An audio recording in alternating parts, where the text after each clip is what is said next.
Hi, it's Hannah with WTI. If you own a home, you know how important a ladder is to do so many different projects that you'll have to do around the house.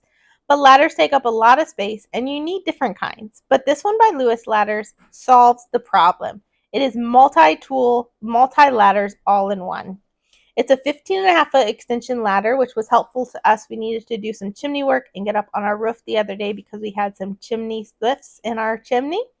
So after they left, we needed to get up there and clean it all out. Because it was a little bit taller than our roof, it was easy to get up and down. So not only is this a really nice tall extension ladder, but you use these little levers and you can lock and unlock in so many different positions. Another useful one that I found was this A-frame one, but my all-time favorite is what is coming next. So if you have ever painted or cleaned gutters, you know you're on top of the ladder, you have to get up and down and move your ladder every couple feet.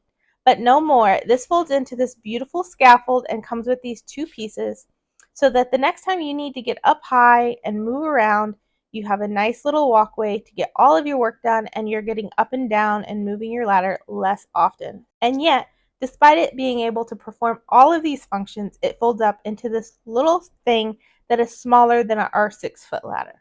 And that's my point of view.